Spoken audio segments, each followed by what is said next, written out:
속지 않는 삶의 죄를 드리는 풍수명가입니다. 우리가 살아가면서 외면할 수 없는 현실적인 문제에 대해서 살펴보는 시간입니다. 먼저 풍수명가의 구독자가 아니신 분은 빨간색 구독 버튼을 한 번만 눌러주시기 바랍니다. 이번 시간에는 우리 국민들이 조상의 묘지를 두려워하는 것이 불행을 가중시킨다라는 내용으로 말씀을 드리겠습니다. 우리 국민들은 오래전부터 조상을 숭배하고 조상의 시신을 매장해서 대대손손 관리해 오는 그러한 아름다운 전통과 풍습을 가지고 있습니다. 근래 들어 화장이 보편화되었지만 그 이전에는 전부 매장의 풍습으로 조상의 유골이 관리되었습니다. 지금도 아직도 상당수의 조상 유골이 화장되지 않고 매장 상태로 남아있는 것이 현실입니다. 그런데 제가 오랫동안 이 풍수와 관련된 일을 하면서 많은 분들의 사연도 받아보고 자문도 하면서 느낀 것이 있습니다. 우리 국민들 중에는 굉장히 많은 그런 부분을 차지하는 것이 바로 조상의 묘지를 두려워한다는 것입니다. 조상의 묘지에 손을 대면은 무슨 큰 나쁜 일이 일어날 듯한 그러한 생각들을 가지고 있습니다. 또 이와 같은 것들이 무당이라든지 여러 종류의 그 사람들이 그 미신적으로 과학적인 내용이 아닌 미신적인 이유를 들면서 조상 묘지에 대한 그 새로운 어떤 조치를 하는 것을 금지시하거나 두려움을 조장해온 것이 사실입니다. 제가 그동안 상당히 많은 사람들로부터 그 한 가족의 불행에 대한 이야기들을 많이 들어보고 정말 안타까웠던 일들이 한두 번이 아닙니다. 심지어 어떤 분은 자기가 지금까지 살아온 사연, 불행했던 사연을 20장 정도의 A4 용지에 빼곡히 적어서 말로 다 할 수 없기 때문에 적어왔다면서 저에게 내놓은 분도 있었습니다. 이런 분들에게 한결같은 공통점이 있습니다. 그것은 가족의 불행이 하나 둘씩 이렇게 겹쳐서 일어나게 되면 뭔가가 사람이 느끼는 바가 있습니다.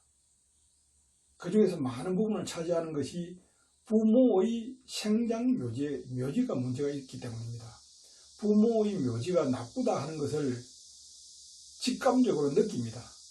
그런데도 애써 설마 하면서 누르면서 어려운 세월을 계속해서 보내면서 불행은 가중되고 결국은 집안에 많은 사람들이 불행을 겪게 되고 심지어 그로 인해서 목숨을 잃은 사람들도 많이 있는 것입니다. 그런데도 어찌 보면 아주 간단한 일입니다. 불행은 원인을 제거하면 깨끗이 해소가 될 수 있는 것입니다. 그런데도 그것을 과감하게 실천할 수 있는 용기도 없었고 또 그것을 믿을만하게 안내하고 가르쳐주는 사람들도 없었기 때문이라고 저는 생각을 합니다.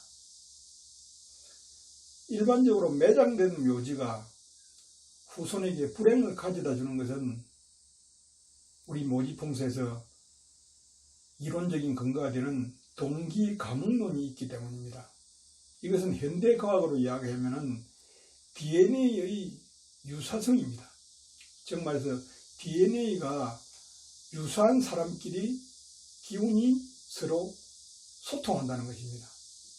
그래서 매장된 묘지의 유골이 받는 좋은 기운이든 나쁜 기운이든 그것이 자기와 DNA가 유사한 사람의 몸으로 전파처럼 이동돼서 영향을 미친다는 이론이 바로 동기가문론입니다. 근데 이것을 미신으로 보는 사람들이 많이 있습니다. 그러나 이것은 미신이 이론이 아닙니다. 이거는 현대 과학에서도 상당 부분 검증된 과학적인 이론이라고 할 수가 있습니다. 그래서 이와 같은 조상과 나와의 연결고리가 작동하기 때문에 오는 현상입니다.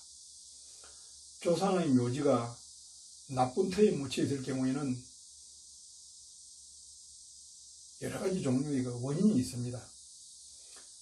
예로부터 이와 같은 나쁜 흉이 될 수 있는 그런 것을 염이라고 합니다.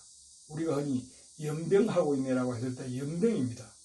연병은 묘지에서 발생한 흉한 일이 후손들에게 전이돼서 병고가 일어나는 것이 바로 연병인 것입니다. 이 과학적으로 연병은 5가지가 있습니다. 매장된 시신은 그 안에 탈골이 되고 나서 유골 상태가 온전하게 보존되지 못하는 현상을 이상이 있는 묘지로 보는 것입니다. 그래서 유골이 오랫동안 황골 상태로 보존될 수 있는 묘지를 최고로 치는 것입니다. 거기에서 나온 말이 바로 뼈대 있는 집안인 것입니다. 뼈대 있는 집안은 조상의 유골을 온전한 상태로 수백 년 동안 보존할 수 있는 집안을 말하는 것이기 때문에 현실적으로 뼈대 있는 집안은 굉장히 어려운 것입니다. 매장된 유골에서 많이 발생하는 그러한 연병의 종류는 5가지가 있습니다. 목염이라고 해서 나무 뿌리가 침투하는 것입니다. 화염이라고 해서 불에 탄 것처럼 유골이 새카맣게 변하는 것입니다. 그 다음 수렴이라고 해서 냉수든 온수든 관 속으로 들어가서 유골이 물에 잠기는 것입니다. 그 다음 풍염이라고 해서 바람을 맞은 것처럼 유골이 버석버석해서 부서지는 것입니다. 다음으로 충염이라고 해서 뱀이라든지 그런 충들이 유골을 훼손하는 것입니다. 이와 같은 5가지의 염증은 반드시 후손에게 영향을 미치는 것으로 나와 있습니다. 과학적으로 검증된 이론입니다. 그래서 후손들이 이러한 염증으로 인한 의도하지 못한 불행이 다가올 때는 직감적으로 느낄 수가 있습니다. 그럴 때는 빠르게 원인이 되는 묘지라고 생각하는 부분을 파서 화장해서 유골의 기운을 자신과 연결되는 기운을 끌어모아서 이 문제는 쉽게 해결될 수가 있는 것입니다. 그래서 연병으로 인한 그러한 불행은 바로 화장하는 순간에 일시적으로 바로 낫는 것이 있는 신비한 그러한 사례들도 많이 있습니다.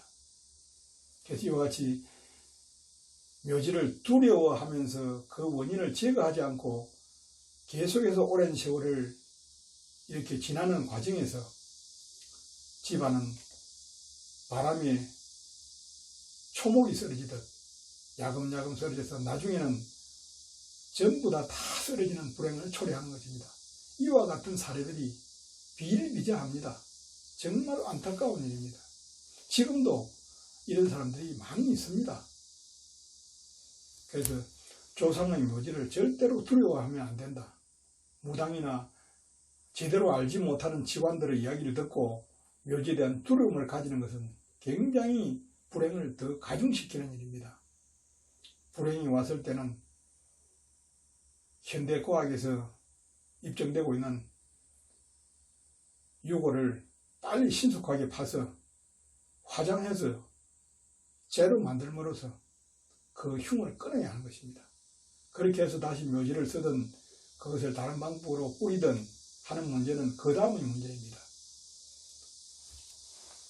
우리 국민들에게 제가 많이 말씀드리는 부분이 조상의 묘지, 내 부모님, 내 할아버지, 할머니의 왜 그분들이 묻힌 묘지에 대한 두려움을 갖습니까? 그 자체가 잘못된 것입니다.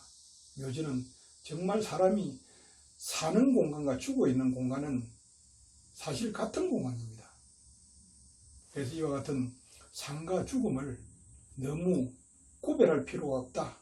그래서 조상의 묘지는 수시로 살펴보고 이상이 있는지를 살펴보고 이상이 있으면 신속하고 용감하고 적법하게 적절하게 조치하는 것이 현명한 현대인들이 해야 될 일입니다.